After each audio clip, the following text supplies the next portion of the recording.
연구에 따르면 제임스탑이 하나만 담덤을 환자한테 치료한 경우에 한 17.5%의 부분 반응률, 즉 부분적으로 암이 작아지는 그 반응률이 입증되어 있습니다. 일반적으로 항암제 하나만 사용하는 경우에는 환자가 치료에 반응하는 비율인 객관적 반응률이 10에서 30%밖에 안 됩니다.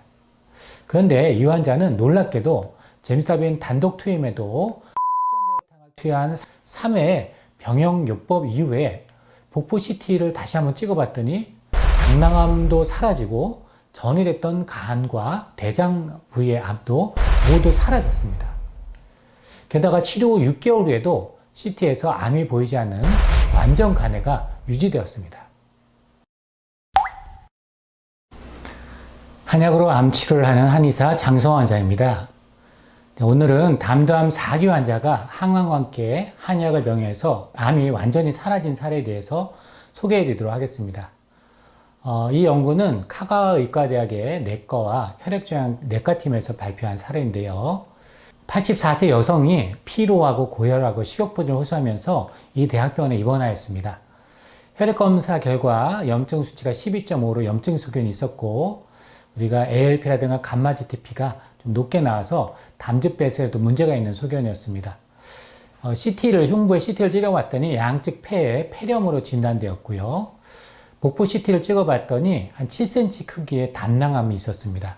근데 문제는 이제 담낭암만 있는 게 아니고 이게 암이 전이 돼서 6cm 크기로 간에도 암이 전이가 돼 있고 또 대장에도 암이 침범된 것이 보였습니다.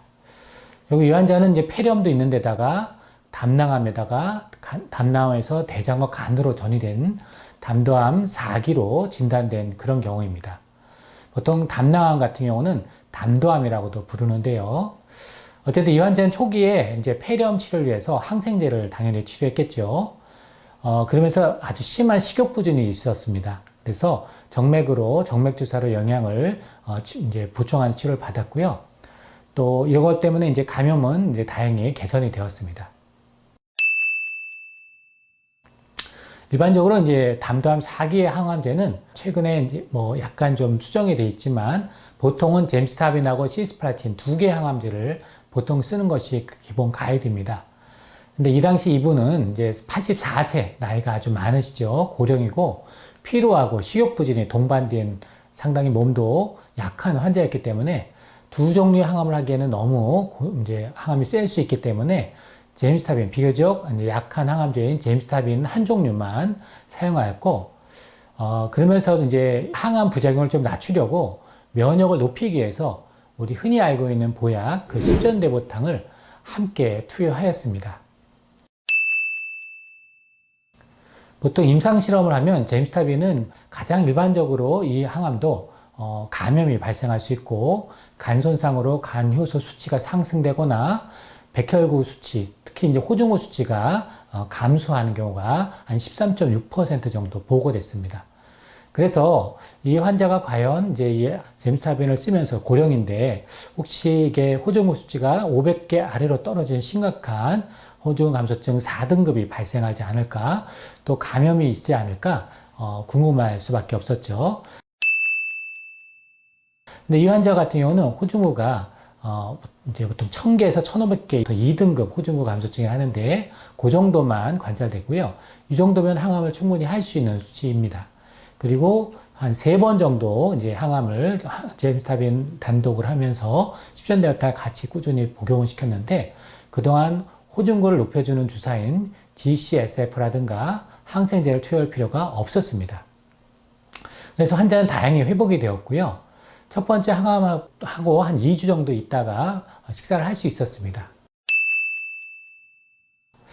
연구에 따르면 젬스타빈 하나만 담덤을 환자한테 치료한 경우에 한 17.5%의 부분 반응률, 즉 부분적으로 암이 작아지는 그 반응률이 입증되어 있습니다. 일반적으로 항암제 하나만 사용하는 경우에는 환자가 치료에 반응하는 비율인 객관적 반응률이 10에서 30%밖에 안 됩니다.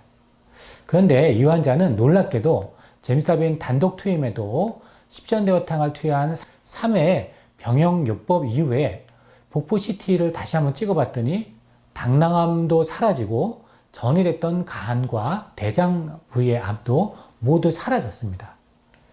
게다가 치료 후 6개월 후에도 CT에서 암이 보이지 않는 완전 간해가 유지되었습니다.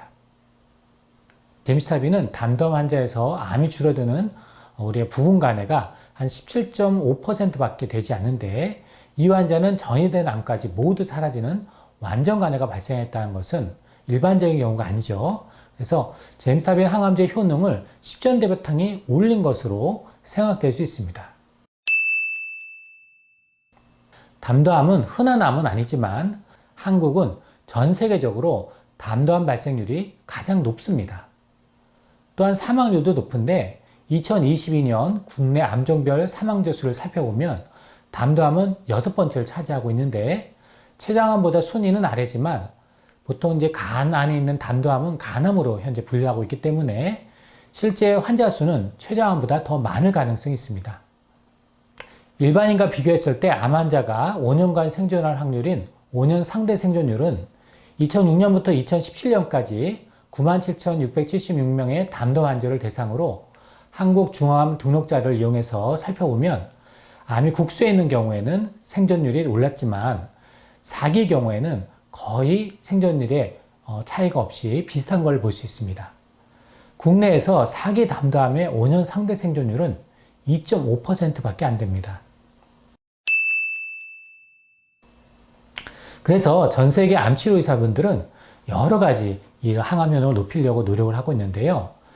이런 전 세계 의사들이 지침서로 삼고 있는 미국 국가종합암 네트워크 NCCN의 권장사항에 따르면 담도암 4기의 경우 1차 치료제 선호요법에는 기존의 세포독성 항암제인 젬스타빈과 시스플라틴에다가 면역 항암제인 임핀지나 키트루다를 함께하는 것을 가이드하고 있습니다. 그 외에도 폴폭스라든가 젤로다처럼 5FU라고 불리는 5-플루오르우라실을 이용한 전신항암을 사용할 수도 있습니다. 연구의 규모가 좀 작기도 하고 제미스타빈 단일요법을 사용했을 때 담도암의 전체 생존율은 평균 8.1개월임에 반해서 시스플라틴과 제미스타빈을 함께 사용하는 경우 평균 11.7개월로 비교적 높기 때문에 아직까지는 제미스타빈 하나만 사용하는 단일요법이 표준치료로 채택되지 않았습니다. 그러나 시스플라틴과 함께 사용하는 경우에는 이 시스플라틴 독성이 높기 때문에 우리가 장기적으로 항암을 해야 하는 4기 담도 환자의 경우에는 치료의 독성을 함께 줄여하는 숙제도 늘었습니다. 진행성 담도 환자의 경우에는 일반적으로 동반된 질환도 많고 고령이거나 몸의 활동성이 낮은 경우가 많습니다. 거기에 독성이 강한 이런 항암제를 사용하는 경우에 항암을 오래 하지 못하는 경우가 발생하고, 만약 이 부작용을 관리하지 못하거나 이러면 항암을 쉬거나 줄이게 되지요. 그래서 항암 효능이 떨어져서 암이 커지거나 전이 되는 내성이 발생할 수도 있기 때문에 기존의 표준 치료만 할 것이 아니라 이 표준 치료라고 알려져 있는 항암 치료를 좀 더 보충하는 치료가 반드시 필요하다고 하겠습니다. 그렇다면 담도 항암 중에 한약을 병행해야 하는 이유는 무엇일까요? 한약은 항암 화학요법과 함께 투여하면 부작용을 줄이고 암 환자의 삶의 질을 높여서 일반적인 건강 상태를 개선할 수 있습니다. 이런 이유에서 법적으로 한약을 사용할 수 있는 일본의 의사분들은 항암 중에 한약을 많이 사용하고 있습니다. 또한 항암 효능을 높이는 한약에 대해서도 많은 연구가 이루어지고 있겠죠. 암세포를 죽이는 것과 동시에 인체 면역력을 강화해야 합니다. 그런데 젬스타빈이나 시스플라틴 같은 항암제는 우리 백혈구 수치를 떨어뜨리게 하기 때문에 이 백혈구라는 것은 면역력과 직접적 관련이 있습니다. 그래서 호중구 수치가 떨어지면 감염이 되기 쉽고 암과 싸우는 내 몸의 면역세포, 특히 림프구가 오히려 억제를 되는 그런 단점을 갖고 있습니다. 그렇기 때문에 항암 중에도 면역세포들을 보호하고 부활시켜야 합니다. 또한 암이 발생했다는 것은 여러분의 몸속이 이미 면역세포들이 암을 인식하지 못하고 있다는 전문적인 용어로 편집되어 있다는 상태에 있는 것입니다. 그렇기 때문에 표준 치료가 끝났더라도 지속적으로 내 몸에 면역세포를 깨워줘야 되고요. 항암 중이라 하더라도 지속적으로 면역세포를 깨워줘야 됩니다. 우리가 이런 암을 극복하기 위해서는 침체되고 억제된 면역체계를 깨워서 자극을 해야 된다고 말씀드렸죠. 이렇게 암에 대항해서 인체에 이렇게 암의 저항을 일으키는 면역계를 통해서 이런 인체의 면역 반응을 조절하는 물질들을 생체 반응 조절제, BRM이라고 부릅니다. 암 치료에 사용되는 한약은 대표적으로 생체 반응 조절제 역할을 하는 것으로 알려져 있는데요. 그 대표적인 한약이 바로 십전대보탕입니다. 연구에 의하면 십전대보탕은 생체 반응 조절제 역할을 하면서 주로 면역 세포로부터 분비되는 단백질 면역 조절제인 사이토카인 발현의 향상을 통해서 혈액을 만드는 골수에 있는 혈액세포인 적혈구, 백혈구, 혈소판과 면역세포인 림프구를 만드는 조혈작용 및 항암 면역 반응에 작용하는 효과가 있는 것으로 보고되었습니다. 캔자스 대학교 연구팀에 의하면 암 환자의 면역력을 회복하고 치료 효과를 강화하고 항암제의 부작용을 개선하기 위해서 116가지 한약을 좀 선별해서 평가를 해보았습니다. 그 중에서 강력한 생물학적 반응 조절제로 가장 효과적인 것이 뭔가 살펴봤더니 그것이 바로 십전대보탕이었습니다. 8년간의 실험 연구와 임상 연구에 따르면 십전대보탕은 매우 낮은 독성을 가지고 있었고 NK 세포들과 관련해서 조혈인자 및 인터루킨 생성을 자극해서 면역을 조절하고 강화하는 것으로 알려졌습니다. 또한 항암제 중에 시스플라틴, 플루오르우라실, 사이클로포스파마이드와 같은 항암 화학요법과 방사선 치료에서 치료 활성을 강화하고 악성 종양의 재발을 억제하고 생존을 영전할 뿐만 아니라 항암제로 인한 독성인 식욕부진, 울렁거림이나 구토, 백혈구 감소, 빈혈과 같은 혈액 독성, 또 신장 손상 같은 신장 질환 등을 개선하거나 예방하는 것으로 나타났습니다. 면역 항암요법에서 중요한 종양침윤 림프구라는 용어를 혹시 들어보셨나요? 종양침윤 림프구는 종양조직의 내부 또는 주위에 침윤하고 있는 림프구를 말합니다. 근데 이 림프구는 종양 특이적으로 세포독성 T 림프구나 자연살해 세포나 수지장 세포로 구성되어 있습니다. 연구에 의하면 이 종양침윤 림프구 중에 T세포는 자발적으로 유도된 항종양 면역 반응이 발생되는 것이 확인되었습니다. 종양침윤 림프구, 그 중에서 T세포는 여러 유형의 종양에서 좋은 예후인자로 인식되었습니다. 즉, 암을 공격하는 T세포를 말하는 것이지요. 이런 종양침윤 림프구에 속한 면역세포의 항원을 제시하거나 또 이런 생존하거나 증식하는 역할을 하는 것은 GM-CSF라든가 인터루킨2와 같은 신호전달 단백질인 사이토카인에 의해 증가됩니다. GM-CSF는 줄기세포를 자극해서 활성화된 대시세포나 T세포 등이 생산하는 사이토카인으로 과립구나 대식세포 등의 분화나 성숙을 촉진하는 자극인자입니다. 흔히 백혈구 수치가 떨어질 때 맞는 백혈구 촉진 주사 중 하나가 GM-CSF입니다. 인터루킨2는 T세포의 활성인자 중 하나입니다. 실제로 임상연구에서 이 GM-CSF나 인터루킨2는 진행성 대장암 및 국소 진행성 유방암과 같은 일부 암의 치료에서 면역 촉진제, 부스터로 평가되었습니다. 또한 항암제 중에 빨간 약으로 불리는 독소루비신이 속한 안트라사이클린 계열의 항암제나 오늘 설명드린 젬스타빈과 같은 일부 항암 화학요법제는 종양이 세포가 파괴된 후에 종양의 특이적인 항원의 과발현을 통해서 면역 반응을 효과적으로 촉진합니다.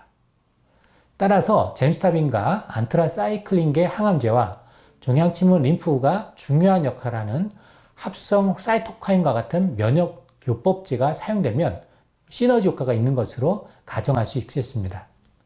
그러나 그동안 약물 개발이 빈혈이라든가 발효라든가 피로와 같은 부작용으로 여러 합성 물질로 만든 사이토카인의 도입을 지연시켰습니다. 그에 반해서 한약 치료는 추가적인 항암 화학요법 유무에 관계없이 식균 작용을 한다든가 사이토카인의 유도, 항체 생성, 항종양 활성을 향상시키는 것으로 이미 알려져 있습니다. 또한 한약을 항암 화학요법 또는 방사선요법과 병역 투여하면 이러한 항암제의 부작용을 줄이고 정신 상태를 개선시킬 수 있습니다. 따라서 이러한 한약들이 생체 반응 조절제, 즉 BRM으로 인정받고 있는 것입니다. 최근 십전대보탕은 사이토카인 유도를 강화해서 암에 대한 면역 반응을 자극하는 생체 반응 조절제로 인정받고 있습니다. 십전대보탕은 10가지 한약재로 구성되어 있는데 그중 인삼이 포함되어 있습니다. 그 인삼의 성분 중에 진산이라고 하는 이 성분은 정상 림프세포를 자극해서 인터루킨2나 인터페론 감마, GM-CSF 등의 사이토카인을 증식시키고 생성한 것으로 보고되었습니다. 이러한 한약재가 포함된 십전대보탕은 조혈계뿐만 아니라 T세포와 B세포, 대직세포, NK세포의 전신면역 기능에도 영향을 미치는 것으로 나타났습니다.